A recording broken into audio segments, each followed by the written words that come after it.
that down. Let's move on to this, shall we? Well, you know, it used to be June was the start of the summer movie season, but it is now, of course, May. May, everybody knows that is the start of the movie season. And we've got a lot of movies coming out in the summer of 2025. So I thought we would take just a few minutes here to run down those films that have the biggest potential. We're not obviously going to run down all like 45 films coming out this summer, but I thought we would take a moment to run down a whole bunch of the movies that are coming out this summer. And Rob, you and I are simply going to say whether we think they have the bigger potential to be a hit or a miss, talking success-wise. So with that said, let's get things rolling here with the highest potential movies for the summer of 2025. We're going to start on May 23rd. We got Lilo and Stitch. Look, coming from Walt Disney Studios, this thing's going to be a hit. I don't think there's any possibility in the world that this comes out, that there's something wrong with this. The only thing that can derail this, if some expose comes out that Stitch was caught snorting cocaine in a children's playground. That's it. Nothing else is going to derail this. No, this that would movie's gonna add be to hit. the box office. And that might just add to the box office. Rob, hit or miss for Lilo and Stitch? A hit, maybe the biggest of the summer. It wouldn't surprise me. I mean, this movie looks absolutely delightful on every level, and I'm drawn to this film because the way they've portrayed Stitch, just I don't know how they figured out. I'd love to see a DVD or a Blu-ray special feature on the development of Stitch, because it has a plush quality, but it looks real. I don't know what they did. I just want to see it for that. I just want to sit and bask in the VFX of Stitch. And the kid looks delightful too. Oh yeah, that kid's going to be so good. So this is going to be a hit. All right. On the same day, May 23rd, coming from Paramount Studios, we got Mission Impossible Final Reckoning. I want to say hit. I think the movie will do fine. I do. But if we're asking the question, what's more likely, that it'll be a hit or that it'll be a miss? As somebody who really liked Dead Reckoning Part 1, now just known as Dead Reckoning, it pains me to say that movie didn't do great. I mean, none of the Mission Impossible films make $1 billion. That's fine. But it did even a little bit substandard for Mission Impossible standards. And I think this one might make even less. So I think it can still do fine, but I think it's more likely that it becomes a miss than a big hit for them. I don't know, Rob, what do you think? Well, it needs to make a lot of money. It's apparently a very expensive movie. Expensive film. But I got to tell you, dude, the trailers for this movie are bananas. The underwater footage that they've been releasing as promos look incredible. Tom Cruise, he just released a thing to social media where he's talking about going to Texas and just seeing the movie and showing up to theaters. He's promoting the hell out of this. It already had a rousing standing ovation in Japan. I think this movie is going to, you know what? I'll go on record. I think this is going to be the biggest grossing Mission Impossible movie. Really? I do. And I do not, I hope you're right. Not adjusted for inflation. And people go, well, you know, De Palma's movie, man. I'm not saying that. I'm saying just in terms of money, only because, well, from what the trailers are promising, I didn't like Dead Reckoning Part 1 because the story was too cobbled together. I'm like, what? I was trying to follow it and going, how did these keys get out of the submarine? When you saw everybody, like, this film, I think they made course corrections. It looks, at least, the action looks bananas. It's a global romp. I think it's going to be huge. Of course, I could be wrong because the movie could suck, but it doesn't look like it does. All right, so you're leaning bigger potential for. I think. What did Chris call it? You know, Lilo's Mission Impossible, Stitch's Final Reckoning, the stitching, or whatever it is. I think it's going to be. I think it's going to have an Barbenheimer vibe. I think people are going to go see. Look, I want to see Lilo and Stitch and Mission Impossible. Yeah, me too. I think it's going to be. People are going to go to the theater. The Memorial Day weekend is going to be bananas. All right, let's move on to the next one here. We now fast forward to June 6th, and coming to us from the good folks over at Lionsgate, Ballerina. I liked the idea of the movie when they first announced it. I liked it more with the first trailer. I liked it even more with the second, and I absolutely fell in love with this thing at CinemaCon when they showed us like 10 minutes of it. I think, and now remember, none of the John Wick movies make tons of money. I don't think a single one of them has made over 500 million. But they make good money in relation to their budget. But it make money in relation to their budget. And this is a John Wick film without John Wick, although John Wick is in more of it than you might think. I think this is actually going to be a little hit for them, understanding that it doesn't need to make $500 million to be a hit for them. I'm really excited about this film. I think it has potential to be a hit. What about you? I think it's going to be a big hit. I mean, I don't know how big, but if again, assuming the movie's good from what we've seen, it looks awesome. You know, I can't wait to see it. Plus, who doesn't love Ana de Armas? Oh yeah. And you know what? Like once we saw her in that James Bond movie, it's like she was made to be an action star. She was absolutely made to be an action star. Totally. And everybody who's the team, it's going to be a rousing entertainment. All right. We now move to June 13th with the live action adaptation of How to Train Your Dragon from DreamWorks. Listen, we've seen the movie. We've seen it. We've seen it. We've seen it in its entirety. I had my doubts. The first 5-10 minutes of it, I almost tapped out. And by the time the end credits rolled, I was absolutely in love with this film. This movie is great. Several times I turned over, looked at my wife, Anne, and she had tears coming out of her eyes. I got choked up at the end. It is such, you know, there's the animated film, which is great, but seeing something done totally differently, just in live action, it creates a different experience, and it's unique. And I had a unique experience watching this than I did watching the animated one. This movie's fantastic. I think word of mouth is going to be great and solid for it. I think this thing's got potential to be a really good hit. What about you, Rob? Well, I'm like you. I mean, I was even longer. 10, 15, 20 minutes in, I'm like, this movie felt so pedestrian. But then this interesting phenomenon happened. And all of a sudden, like, I was in. Like, it was this, maybe because it's a movie about magic and dragons and all that. I love this movie, too. I was really surprised. I'm like, wow, I got locked in this. And I didn't just get locked in. I got pulled in. And like you, I was surprisingly emotional by the end of this film. Yeah. Now, I have to say, this is a great franchise. The animated films are terrific. And I was like, but by the end of this film, I'm like, this is going to be a huge movie. It's going to be, I think families are going to love it. Multiple times they're going to go see it. And this is going to be one of those classics, but you know, it's like what Disney's doing. It'll be like the great live action. It'll be the Aladdin of the How to Train Your Dragon I hope franchise. so. And by the way, they've already greenlit the second one. So Yeah. the original director came out, said we're also making the second one. So there you go. It's charming, and I love the cast. Yeah, and I think it's going to have very, very strong word of mouth. I don't know how big of an opening weekend it's going to have, but it's going to have really strong word of mouth. All right. We now move forward to June 20th, an offering from Sony Pictures 28 years later. Listen, I like the original 28 movies. I do. I don't really see the purpose of coming back and doing it again. But again, at CinemaCon, they changed my mind. They showed us enough stuff. Dude. There is no discharge from the war. And this looks, not to mention, they also showed us stuff from the sequel. Right. They're already shooting the sequel. The bone. Oh my, the Bone Temple or whatever it is. Yeah, the bone, yeah. And if you think you've seen Ralph Fiennes before, oh my God. But anyway, so they showed us a whole bunch of stuff from the sequel. That and ad from line this on one. that poster is great. Oh, Time doesn't heal anything. Oh, time didn't heal anything. I tell you what, with Danny Boyle and Alex Garland connected, this looks great. I still don't know how many people are actually going to go see it, though.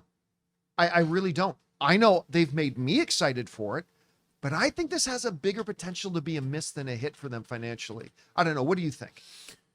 Yeah, I don't know. I mean, I think it's going to be great. I can't wait to see it. You know, being the horror aficionado that I am, it looks fantastic.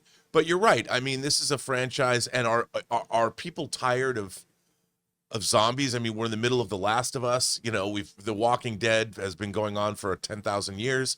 I mean, I don't know how excited people are to go back and revisit this world. But you know what I think they've done? I think this looks so much.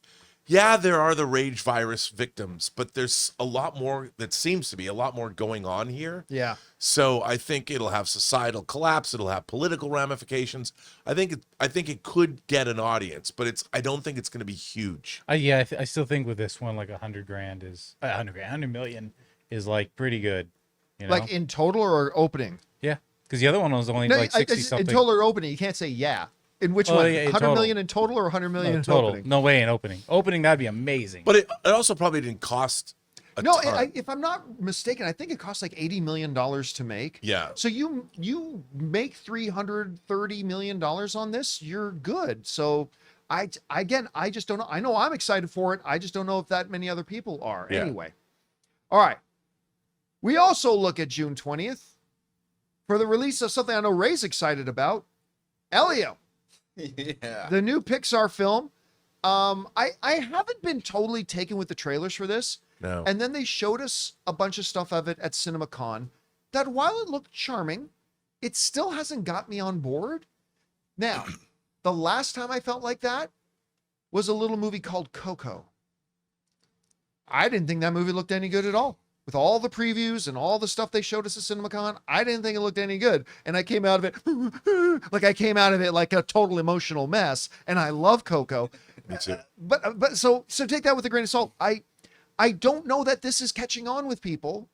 And I'm going to say this has the potential, despite the fact that Pixar's on a bit of a roll right now, I think this has the potential to be a road bump, and I think this has potential to be a miss for them. What do you think? Pixar's like Jimmy C. You don't bet against him, you know. Ooh. But I too was underwhelmed by what we saw at CinemaCon, and I have to say I didn't dig the designs of whatever these extraterrestrials are. But that doesn't mean anything. Like you, Coco blew me away, and I did. It blew me away. This again, I don't bet against Pixar, so I think the potential's there. But I will say I'm dubious. I have questions. It's got to win me over. All right. With that down, we move on to the next weekend, June 27th, Megan 2.0. Listen, Megan ended up being a far more fun film than it had any business being. And it looks like with all the stuff they showed us for Megan 2, does it look more ridiculous than the first one? Yes. But it also looks like it's even more fun. Yeah.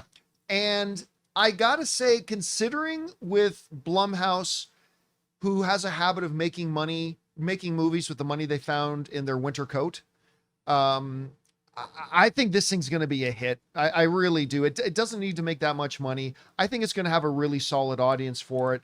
And I think it's going to be just as stupid as the first one, but probably even more fun. So I think this is going to be a hit. What about you?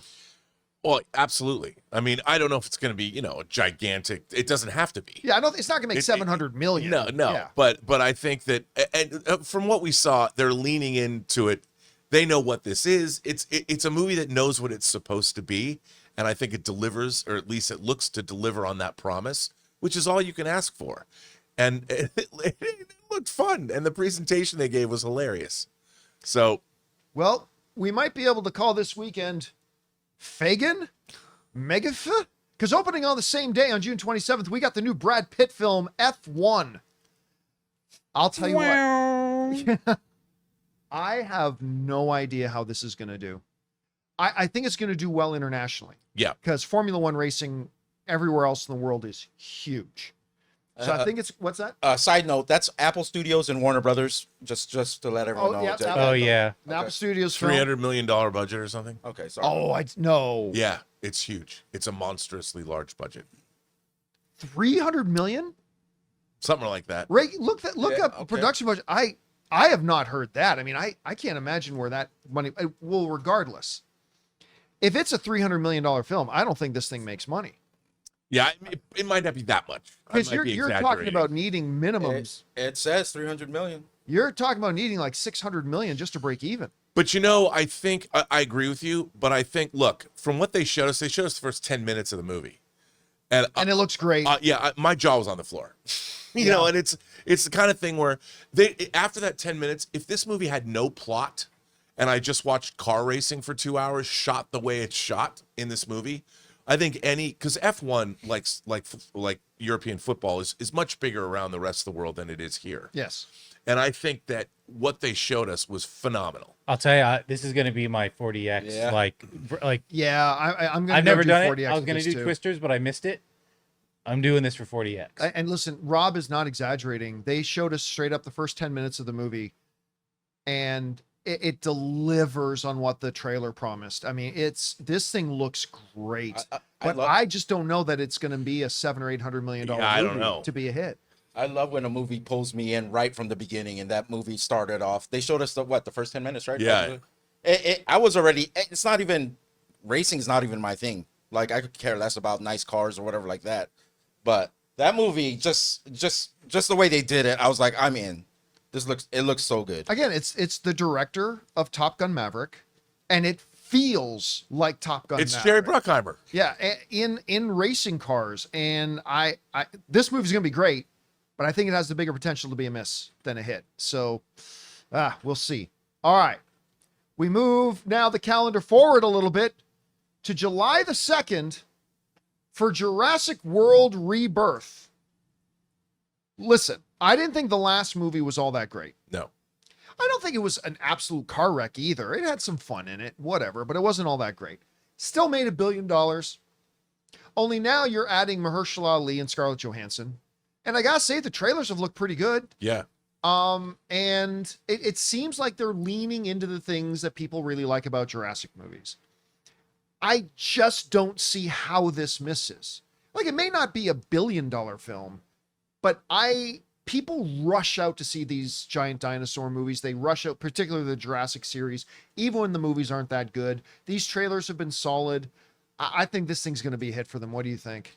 I think it's going to be huge because and they've leaned into the horror aspects of it.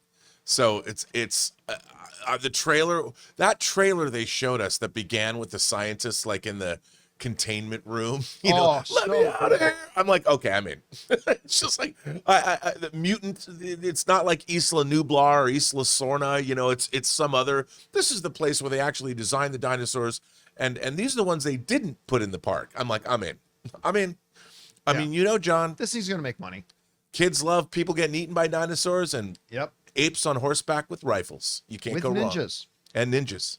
We want to take a second to thank a sponsor of today's video, Stitch Fix. Guys, you know I love movies, but you also know I have absolutely no fashion sense, and I absolutely hate shopping for my clothes. But thankfully, I have found a better way. Stitch Fix online personal styling makes it easy. With Stitch Fix, I get a stylist who understands my style, size, and budget, and they do all the shopping for me. Because look, shopping and figuring out style can be overwhelming, especially for somebody like me. When it comes to getting dressed, I don't even know where to start, to be honest. That's why I love having a Stitch Fix stylist. They really know what works for me. I get pieces that make me look great, and it's a real confidence boost. You just give your stylist your size, style, and budget preferences. You get to order boxes when you want and how you want, no subscription required. They send you personalized pieces, and the fit is always on point. No stores, no crowds, no stress. Just personalized looks that you will love. So guys, make style easy. Get started today at stitchfix.com/Campea.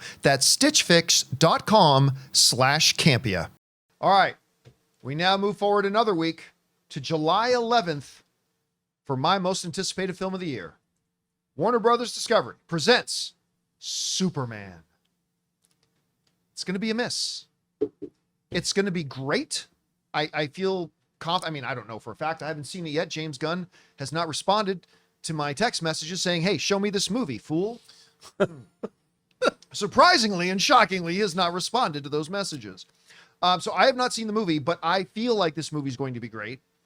But again, I've been talking for a year and a half about why I don't think it's going to do exceptionally well at the box office. It's got too many hurdles to overcome from all the disaster sending the DCEU, that a lot of people were just not all that big on Superman to start with.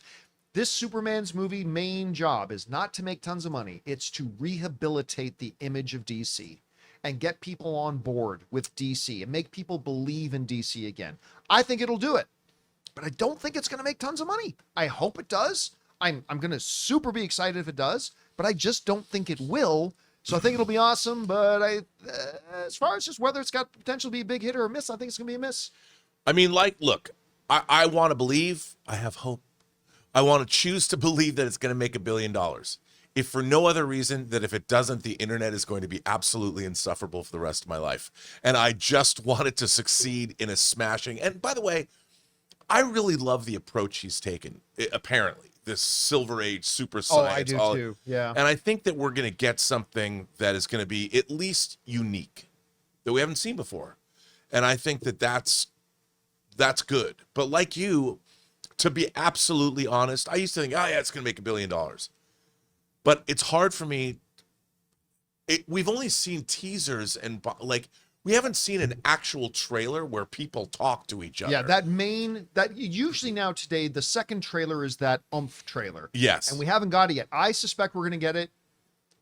It's Thursday today. Yeah. We're going to have it by next Thursday, I think. Yeah, I think you're Within probably a week, right. I think we're going to get the next trailer. I think before the Memorial Day weekend going in. Yeah. And I hope it's great. I think you're right. The potential here, and it could be it could do what Man of Steel did, in the 600 millions. I don't know, but I want it. Look, I want this to succeed, but I think there's a question mark here. Yeah. And listen, if this movie makes $700 million, I honestly think everybody over at the Warner Brothers lot needs to pop bottles and party all night and not come into work the next morning, because I think that would be a tremendous achievement for this film. But we'll see how that goes. All right. We now move forward to July 18th. And from Sony Pictures comes I Know What You Did Last Summer. You know what? When they first said this, I thought this movie's going to make $20. Maybe. And that's if Freddie Prinze Jr. goes to buy a ticket and go see it. But you know what? I have been shocked in various chat forums I've been in and seen. The Originals franchise has a real following. Yeah. Now, this is not going to be a $600 million movie by any stretch of the imagination. But I'm starting to suspect it's going to be bigger than I first thought. And considering the budget is pretty damn reasonable, I think it's got a potential to be a hit. I really do. And remember, a hit for this is probably going to be like 300 million. I didn't think it could before, but I'm starting to be convinced that maybe it can. I don't know. What do you think? Well, look, it's going to come off the heels of Final Destination Bloodlines, which is going to give another franchise that's been around for a long time, has a lot of love, and it looks to be, as we said before, amazing. Which, by the way, we don't have on this list, and we probably should have included. Well, it's like it next when we week. filmed. It's it's really soon. But the or is it this weekend? Is it next weekend? No, I think it's next weekend. I think so. I think that people are going to go see this for that very reason. It's got a big following. People are going to want to go. It's a fun thing to go see. Why not? All right. I hope it's great. We now move forward on the calendar to July 25th as Marvel Studios presents Fantastic Four. Boom! There it is. It's not going to make a lot of money. By Marvel, I still don't think that by Marvel standards, I mean, by every other movie standard, it's going to make a ton of money. But by Marvel standards, I don't think it's going to make a ton of money. The Fantastic Four has always done terribly. It's always been a terrible franchise on screen. Some worse than others. And I'll be honest with you, while I believe that this movie will be good, because the director, the people involved, and Marvel has a lot of belief in the film. The trailers have not moved the needle for me. I mean, I like the last trailer with Silver Surfer and Galactus. Same old. It's a good trailer. But it didn't move the needle for me. So, and often, look, a lot of times the trailer is not really representative of how good or bad the movie is, but still, we're talking about whether it'll be a hit or miss. And I think by Marvel standards, I think we're looking at a film that it'll be lucky to hit 600 million. Maybe 7. Because again, everybody's still got a bad taste in their mouth for Fantastic Four. So we'll see, but I'm saying it's got a bigger potential to be a miss than a hit. What about you? I think a lot of this movie, and I have no reason, I know nothing about this. I've not talked to anybody about this. I think this movie has been hiding. And what I mean by that is you might be right. I think there's stuff going on in this movie that they have kept under wraps, that we have seen only the same scenes over and over and over again, very, very snippets. I think they've been keeping this thing hidden. And I think I choose to believe, as somebody who wants to be optimistic about this, because I want to see the MCU restored to its luster. And I think that I think this movie has, call this a dark horse candidate for one of the great entertainments of the summer.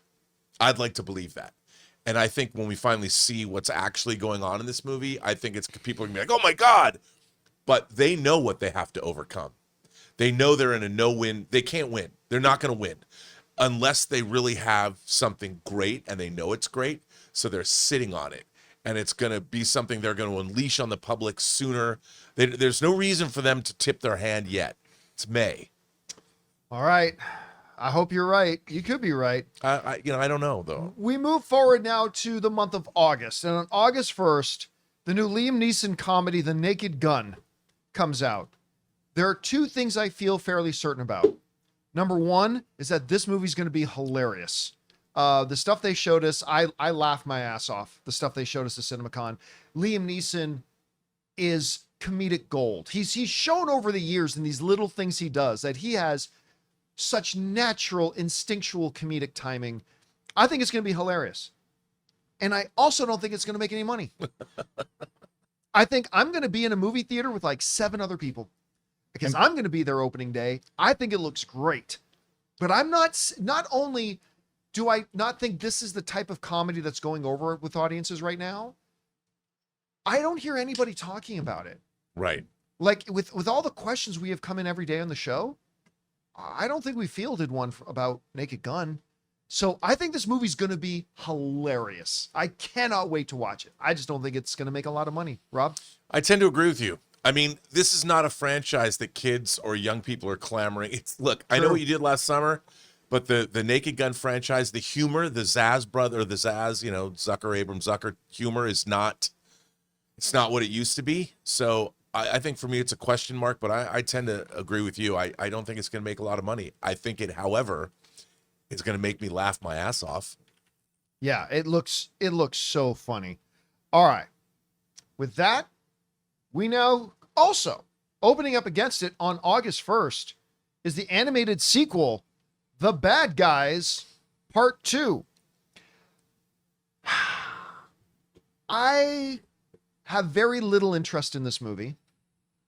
I didn't like the first one all that much, although I'm in the minority. I think most people like the first one, but even though a lot of people like the first one, it never caught on a pop cultural consciousness life. You know what I mean? It's not something that people talked about. Like Zootopia. Like when Zootopia came out, I mean, people just talked about it.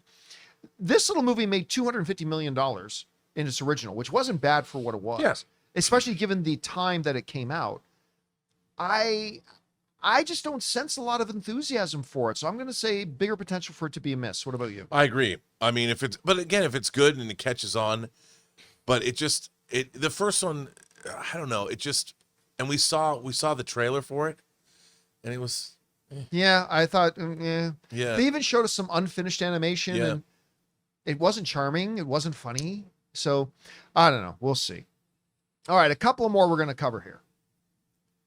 On August 8th, Lindsay Lohan, Jamie Lee Curtis return in Freakier Friday. I have no intention of watching this, but you bet your ass a lot of people are. Yep. There's a lot of people. Mom and daughters. You know how I just said, like, I never saw anybody write in and ask about Naked Gun. I've seen a lot of conversation about Freakier Friday. I don't know the appeal. I don't know why it has the appeal, but it has the appeal. And while I'm not going to be in the movie theater to watch this, not because I'm against, it's a movie with girls. No. That can be great. But I think the trailer looks horrible. I didn't think it looked funny. So I'm not interested in this. So I'm not going to be in the theater, but that's okay because it doesn't sound like there's going to be a lot of seats for me anyway. Because I think, look, it's not going to be $1 billion film, but this movie's going to make money. So I don't know. Do you see it that way? I think it's going to make money. But you know what? Even the trailer that we saw, it didn't. Like, I like Lindsay Lohan back in the day, and she looks like, I love the fact that she's come back and she's doing this, and she looks like she hasn't lost any of her comic timing or her acting ability. But it just didn't look that great to me. No, it didn't. So, yeah. Because I'm an old man, and I don't know. All right. The last one we're going to cover, also opening on August 8th. It's like the wagon coming off the wheels sometimes when Rob speaks. It's like clunk, clunk, clunk, clunk. Also, from the director of Barbarian, Weapons. This is another one for me that's going to be kind of like Naked Gun in the sense that I think this looks great. Not hilarious like Naked Gun. Not a lot of laughs in the trailer and in the preview they showed us for Weapons at CinemaCon. But I was instantly hooked. This movie looks fantastic. I just can't wait. The premise of it is amazing. It's just creepy from the very notion of it. The performances look great. The tone of it is heavy. And I just think this movie is going to be remarkable. I don't know that a lot of other people will be. I think it'll catch the horror crowd, but I don't think all of them. So I'm going to say it's got less potential to be a hit, but I think it's going to be fantastic. And I can't wait to watch this one. What about you? Well, okay, look. I will say, not only do I think this movie, here's this thing about it's tough to say because it's horror. Yeah. You know, I think it's got kind of a wide open field. I think not only is this movie going to be great, I think in 10 years, it's going to be looked back upon as a horror classic. Ooh. It's going to be considered one of the great, I'm calling it for reasons of my own, the Pulp Fiction of horror. Now, That's a lot to say without having seen I'm going to it yet. keep that to myself, but I'm just going to say that that's what I believe it's going to be. And, you know, Zach Kreger, who made Barbarian, he's the real deal. Yeah, and he's, he really you know, is. he's got a couple of other things in the offing soon, including a science fiction movie I desperately hope he makes, because it's fucking bananas. But I think this movie is going to be a sleeper hit. And I hope think you're right. I think it's going to have the same kind of word of mouth that's going to have crossover appeal when people start hearing, oh my God, you have to go see this movie. I think that's what's going to happen. And that's all the movies that really, now, obviously there's like 45 movies coming out this summer. We just picked, like, we didn't cover Smurfs because I don't give a shit about Smurfs. We also didn't talk about Nobody 2, which I am very excited for Nobody 2, but not many people saw the first one. I don't think many people are going to see the second one, even though I think it's going to be great. But those are 16 films coming out. What do you guys think? Which ones of these do you think have the biggest potentials to be hits, the biggest potential to be misses? Jump down to the comment section below and let us know your thoughts. Hey guys, thanks so much for watching this video. Make sure you like the video, leave a comment, and subscribe to our channel. And don't forget, we have a daily podcast called the John Campea Show podcast, available on Apple Podcasts, Spotify, or your favorite podcasting app of choice. Go and subscribe to it today so it'll be there when you need it.